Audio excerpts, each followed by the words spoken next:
MRI L spine करेंगे। ये जे का सॉफ्टवेयर खुला हुआ है।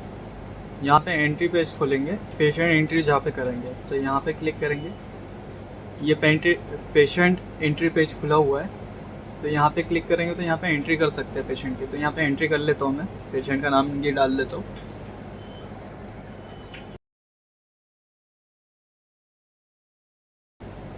यहाँ पे जो स्टडी करने वाले हैं वो डाल देंगे। MRI एल स्पाइन करने वाले तो MRI एल स्पाइन डाल देंगे। रीडेबल है, ठीक है, देख लेंगे। यहाँ शो प्रोटोकॉल्स पे क्लिक करना है, फिर यहाँ पे स्पाइन पे क्लिक करना है।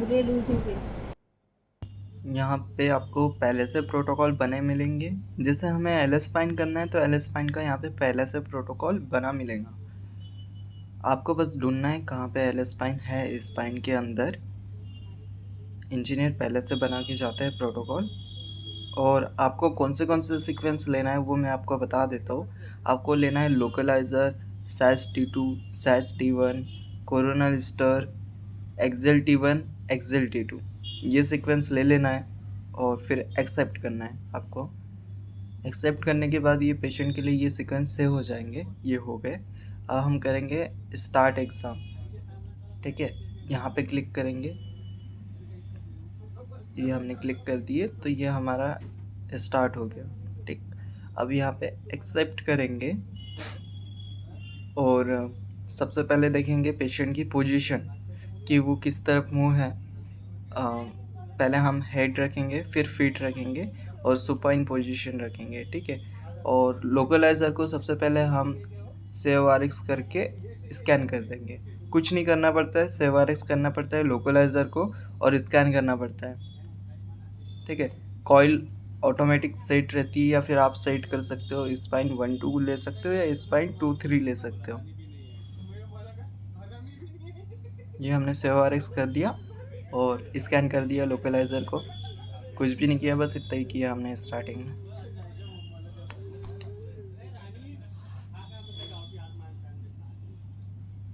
ये अभी इमेज आना स्टार्ट हो जाएगा। ये इमेज आना स्टार्ट हो गया है। अभी वेट करना है हमें इमेज आने का। फिर उसके बाद हम कैलिब्रेशन लेंगे जिससे पेशेंट का पोजीशन फिक्स हो जाता है। हमें कौन सा पोजीशन फिक्स करना है वो कैलिब्रेशन से करते हैं हम। ठीक है, अभी इमेज आ गई है। उसके बाद हम कैलिब्रेशन पे डबल क्लिक करेंगे और इमेज पे क्लिक करेंगे तो कैलिब्रेशन की पोजीशन आ जाएंगी।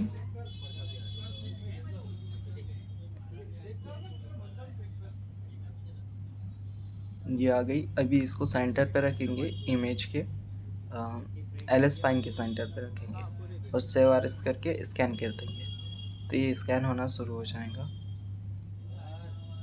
अब SAS-T2 का प्लान करेंगे तो SAS-T2 पे हम डबल क्लिक करेंगे।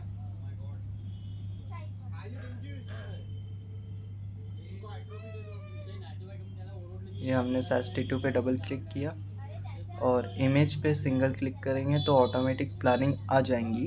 बस हमें सेट करना है इसका एंगल सेट करना है। जैसे स्पाइन के पैरेलल हम करते हैं प्लानिंग कोरोनल इमेज पे तो ऑटोमेटिक सैज इमेज का प्लान हो जाता है।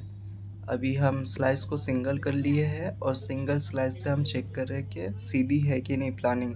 कटिंग स्लाइस स्पाइन के बराबर है कि नहीं सीधी। ठीक है, अब लग गया कि सही है तो फिर हमने उससे 11 कर लिया। 11 करते हैं हमेशा। साइज इमेज पे FOV देख लेंगे कि सही से है कि नहीं।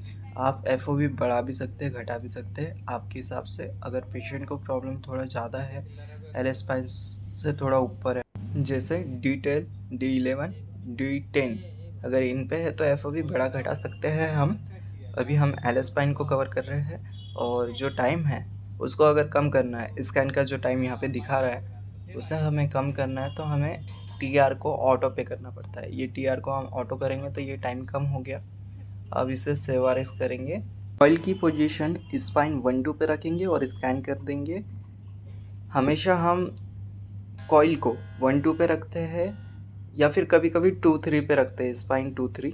अगर इमेज 1-2 पे अच्छी नहीं आती है तो 2-3 लेंगे, ठीक है। अभी सैज T2 का प्लान करेंगे, तो सैज T2 को डबल क्लिक करेंगे और ये जो वाइट कलर का पैच दिख रहा है इस पर क्लिक करेंगे तो जो हमने सैज T2 के लिए प्लानिंग की है वो T1 के लिए ऑटोमेटिक प्लानिंग हो जाएंगी। तो बस हमें ये वाइट पेज पे क्लिक करना है, ये वाइट पेज, ठीक है, इस पर क्लिक करना है हमें। ये क्लिक कर दिया हमने। अब सैज T2 को कॉपी करना है तो सैज T2 पे ले लेंगे और साइड बैंड भी ले लेंगे और एक्सेप्ट कर देंगे, ठीक है। ये सेम प्लानिंग आ गई जो हमने सैज T2 के लिए किए थे वो सैज T1 पे आ गई है।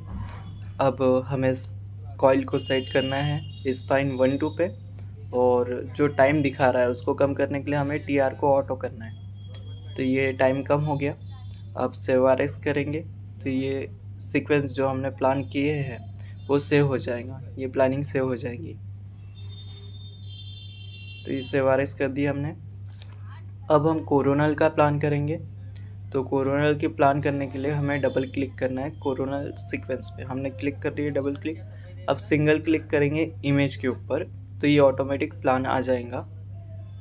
अभी हमें क्या करना है, जो स्पाइन है उसके पैरेलल कटिंग स्लाइस करना है।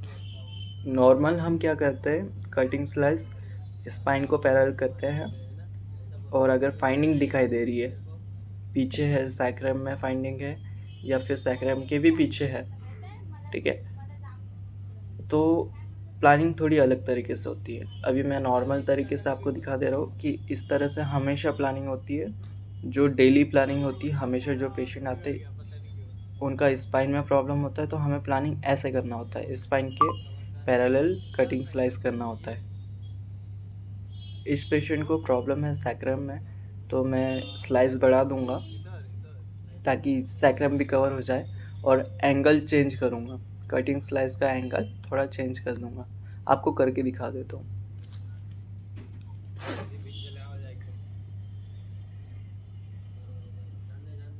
ये मैंने स्लाइस बढ़ा दिया और इसका थोड़ा एंगल चेंज कर दूँगा। और मेरे पास इसका एक्सरे था जिस वजह से मेरे को पता चल गया कि इसकी फाइंडिंग कहाँ है। तो फाइंडिंग के हिसाब से हमेशा हमें प्लानिंग करना हो। साइड में हमारे पास सैज T2 की इमेज आ गई है। अभी उसे हम चेक कर लेंगे कि किस तरह से आई है, अच्छी आई है या फिर हिली हुई आई है। इसमें हमें आर्टिफैक्ट दिखाई दे रहा है वैसे थोड़ा बहुत।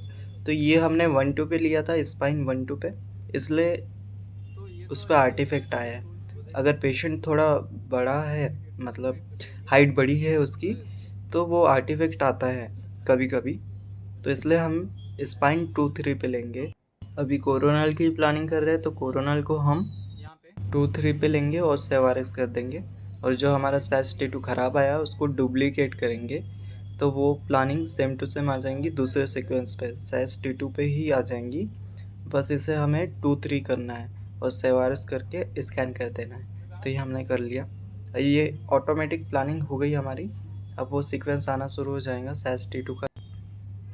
अब सैज T1 पे भी हमने क्या बोलते 2-3 कर दिया ताकि उसकी भी इमेज अच्छे से आए।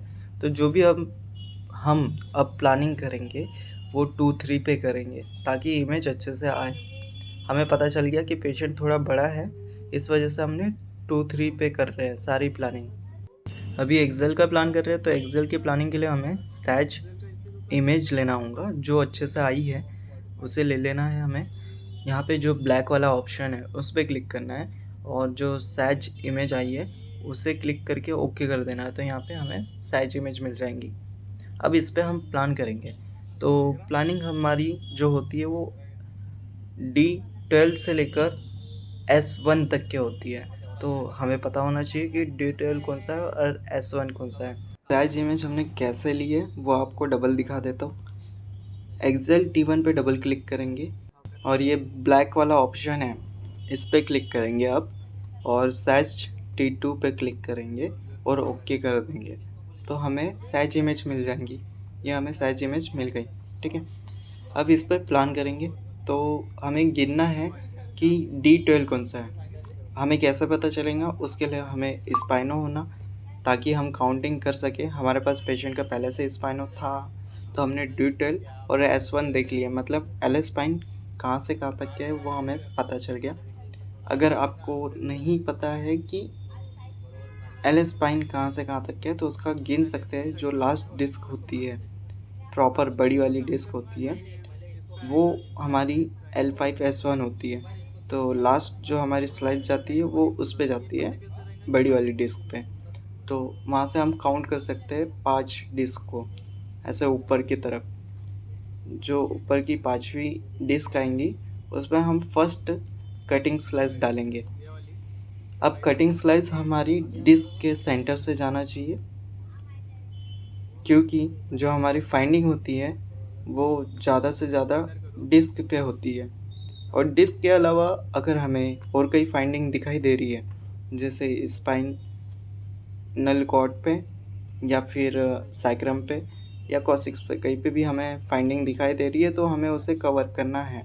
और फाइंडिंग कैसे पता चलेगा कि कहाँ है, वो हमें इमेज देख के पता चलेगा। तो ये साइड में हमें इमेज चेक करते रहना है। ये हम यहाँ पे इमेज देख रहे हैं, तो यहाँ पे हमें जो सैक्रम है उस पर फाइंडिंग दिखाई दे रही है, उससे फ्रैक्चर है। अभी आपको दिखा देता हूँ। यहाँ पे देखेंगे L4, तो L4 पे थोड़ा सा फ्रैक्चर दिखाई दे रहा है। इस फ्रैक्चर पे हम कटिंग स्लाइस थोड़ी ज़्यादा डालेंगे ताकि फाइंडिंग अच्छे से पता चले। अब जो इमेज हमारे पास अच्छी वाली आ गई है SAS-T2 की, उसको ले लेंगे।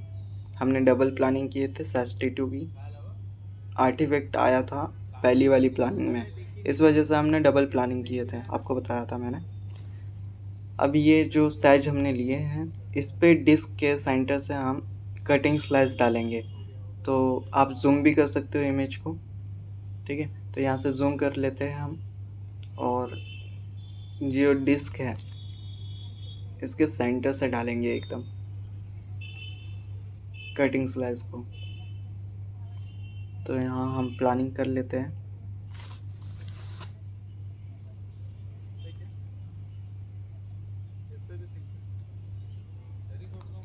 आपको अगर फाइंडिंग नहीं दिखाई दे रही है कहीं पे, या फिर थोड़ी कम दिखाई दे रही है, तो वहाँ पे आप सिंगल स्लाइस ले सकते हो, ठीक है। और फाइंडिंग है तो वहाँ पे आपको 3 स्लाइस लेना पड़ेगा या फिर 5 लेना पड़ेगा। आप 2 या 4 भी ले सकते हो, लेकिन जो एक स्लाइस रहेंगी कटिंग स्लाइस, वो हमेशा डिस्क के सेंटर से हम डालेंगे, ठीक है। अब 3 स्लाइस इसलिए लेते हैं कभी कभी, क्योंकि जो सेंटर वाली स्लाइस होती है वो ऑटोमेटिक हम डिस्क के सेंटर से डाल देते हैं। और अगर 4 स्लाइस रहेंगी तो 4 में से कौन सी डालेंगे वो आपको डिसाइड करना पड़ेगा। इसलिए हम हमेशा एक स्लाइस लेते हैं कटिंग स्लाइस, या फिर 3 लेते हैं या 5 लेते हैं, ठीक। और यहाँ पे फ्रैक्चर है L4 पे, तो यहाँ पे हम कटिंग स्लाइस थोड़ा ज़्यादा ले लेंगे।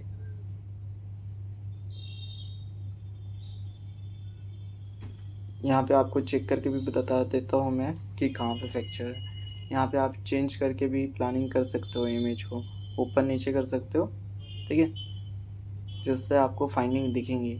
और ये फाइंडिंग जहाँ तक के है उसे आपको कवर करना है कटिंग स्लाइस के थ्रू। कटिंग स्लाइस के सहायता से आपको कवर करना है वो फाइंडिंग को। कटिंग स्लाइस जिस जगह से जाती है उस जगह की हमें इमेज बना के देती है। अगर हम कटिंग स्लाइस डिस्क के बीच में से डालते हैं तो डिस्क के बीच में की इमेज हमें दिखाई देती है।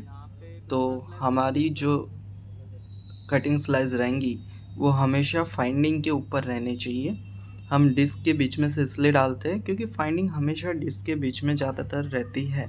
और फाइंडिंग यहाँ पे हमारे पास L4 पे फ्रैक्चर भी है, तो इस पेशेंट के लिए, क्योंकि फाइंडिंग इसको L4 पे है इस पेशेंट को, तो इस पेशेंट के लिए हम जो कटिंग स्लाइस है वो L4 पे ज़्यादा लेंगे और कवर करेंगे जहाँ जहाँ उसको फ्रैक्चर है। और जो बाकी की कटिंग स्लाइस है हमारी, वो डिस्क के सेंटर से जा रही है। एकदम एंगल जो रहेगा हमारा डिस्क के सेंटर पे रहेगा, इसलिए हमने जूम करके देखा है ताकि एकदम बीच में रहे जो हमारा एंगल है, ठीक है। और जो हमारा कॉइल है वो 2-3 पे रहेगा, क्योंकि इमेज वहाँ से अच्छी आ रही है 2-3 पे रखने पर। ये हमने प्लानिंग D12 से लेकर S1 तक की है। और ये हमें जो काउंटिंग की है हमने वो इसके स्पाइनो से की है। स्पाइनो हमारे पास पहले से था, तो हमने यहाँ पे स्पाइनो नहीं लिया है, लेकिन मैं आपको बता दूंगा कि स्पाइनो कैसे लेते हैं इसी वीडियो में, ठीक है। अब यहाँ पे जो टाइम दिखा रहा है उसको हम कम करेंगे, तो इसको हम 2 तरीके से टाइम कम कर सकते हैं। एक तो TR को ऑटो कर सकते हैं या फिर NEX को कम कर सकते हैं। अभी ये 6 पे था तो हम 4 पे कर देंगे NEX को, तो यह हमारा टाइम कम हो गया। ठीक है, कॉइल को 2-3 पे रख देंगे, स्पाइन 2-3 और सेव RX कर देंगे। ये हमने कर दिया। अब एक्सेल T2 का भी प्लान होने का है तो उस पर डबल क्लिक करेंगे और इसको कॉपी कर लेंगे एक्सेल T1 से। ये वाइट वाले पे हमने क्लिक किए और एक्सेल T1 पे क्लिक किए और एक्सेप्ट कर दिया, तो यह हमारा प्लानिंग कॉपी हो गया। अब इसमें हमने टाइम कम नहीं किया है तो टाइम कम कर लेते हैं, TR को ऑटो कर लेते हैं और NEX को 4 पे कर लेते हैं। कॉइल को 2-3 पे कर लेंगे और सेव RX कर देंगे।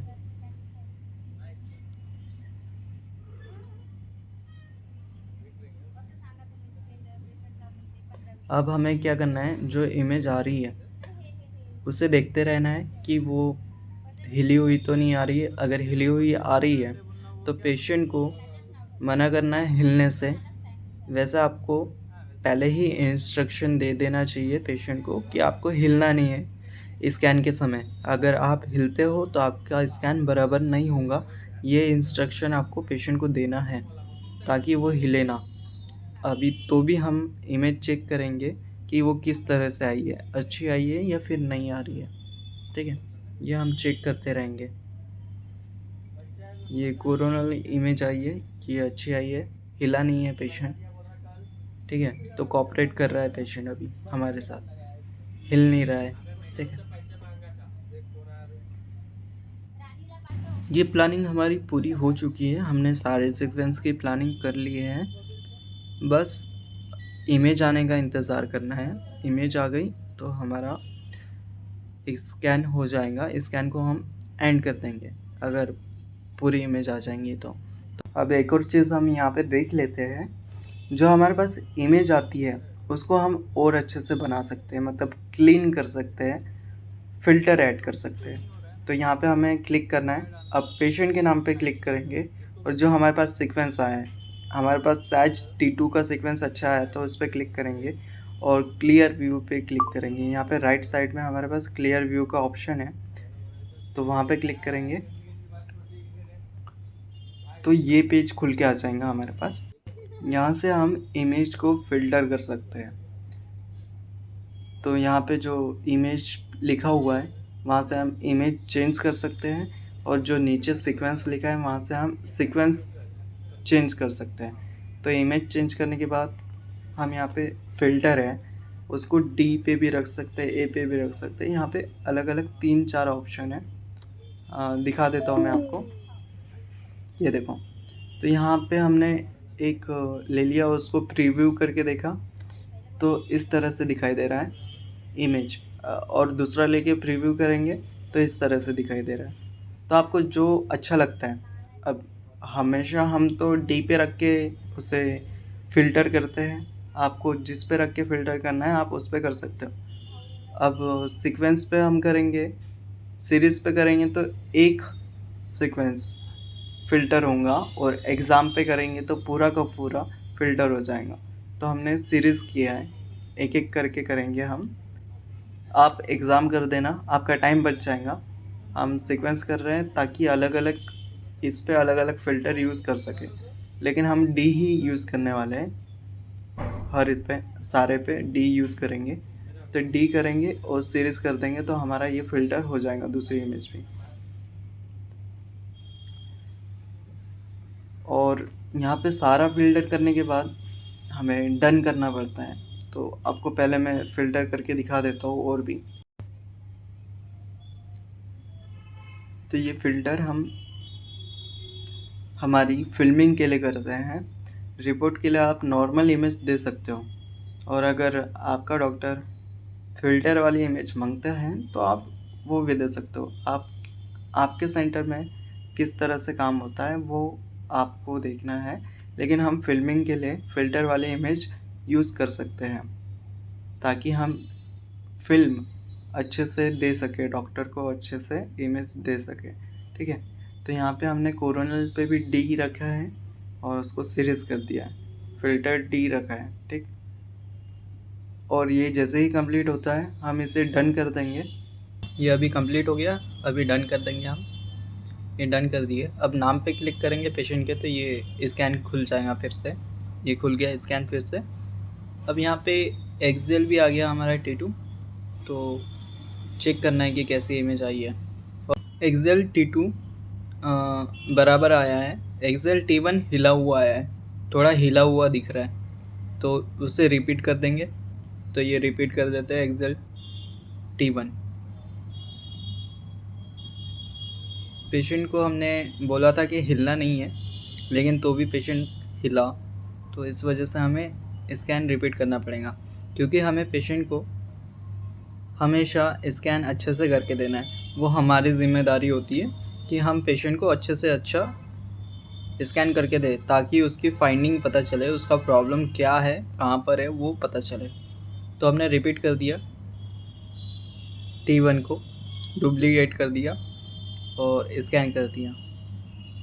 तो ये अभी स्कैन हो रहा है। मैं थोड़ा वीडियो को फास्ट कर देता हूँ। जब वो स्कैन आ जाएगा, इमेज आ जाएंगी, वो मैं आपको दिखा देता हूँ। इस पेशेंट को जो प्रॉब्लम है वो सैक्रल में है, तो सैक्रल को कवर करेंगे हम कोरोनल इमेज में। फिर से कोरोनल इमेज का फिर से हम प्लान करेंगे, उसको सैक्रल को पैरेलल करेंगे हम। तो मैं दिखा देता हूँ वो कैसे करना है हमें। हमने सैच इमेज ले ली है, जो अच्छी वाली इमेज है,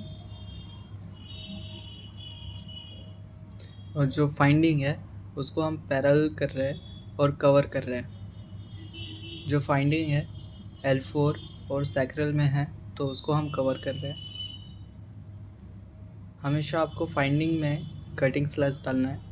तो हमने कटिंग स्लाइस कोरोनल में डाले थे, इसको कवर किए थे, लेकिन अभी एंगल चेंज करके कर रहे हैं ताकि दूसरे एंगल से फाइंडिंग दिखाई दे। तो इसकी प्लानिंग भी वही रहेंगी कि हम फाइंडिंग को पैरेलल करेंगे कोरोनल इमेज के लिए। तो कोरोनल इमेज का प्लान हमेशा हम सैज इमेज पे करते हैं, तो हम ये सैज इमेज पे प्लान कर रहे हैं।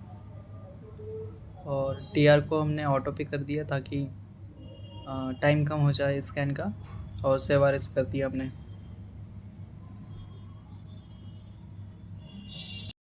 अभी T1 आ चुका है जो हमने रिपीट किए थे, तो उसको चेक कर लेते हैं कि वो अभी ठीक से आया कि नहीं, हिला तो नहीं है। अभी फिर से चेक कर रहे हैं हम, तो अभी ठीक आया।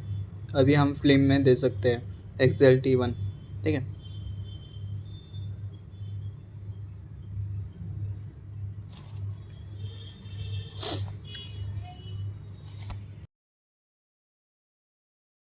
स्पाइनो भी कैसे लेना है वो भी मैं आपको बता देता हूँ। यहाँ पे ऐड टास्क करके ये जो लिखा हुआ है, इस पर क्लिक करेंगे और ऐड सीक्वेंस पे क्लिक करेंगे, तो ये पेज खुल जाएगा हमारे पास। यहाँ पे हम फिर से स्पाइन पे क्लिक करेंगे, और जो स्पाइनो का सीक्वेंस होगा जो सेव होगा वो होगा टॉप और मिड और बॉटम, ये 3 होंगे। ठीक है, लेकिन 2 में भी हम कर सकते हैं, टॉप और मिड में भी पूरा स्पाइनो ले सकते हैं। उसके लिए आपको जो मार्कर है, पोजीशन मार्कर, वो गले पे देना पड़ेगा। गले पे देने के बाद हम टॉप और मिड में ले सकते हैं, लेकिन आपको बॉटम भी बता देता हूँ। बॉटम भी हम ले लेंगे तो तीनों में भी हम कर सकते हैं, लेकिन हम सिर्फ 2 में करेंगे, टॉप और मिड में करेंगे। तो कैसे करना है वो मैं आपको बता देता हूँ। सिर्फ सेव आर एक्स करना है।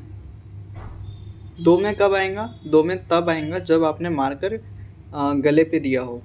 ठीक है, पोजीशन मार्कर पेशेंट को हम देने जाते हैं ना मशीन पे, तो वो गले पे देना है, तो 2 में आ जाएगा, टॉप और मिड में हमारा स्पाइन हो जाएगा।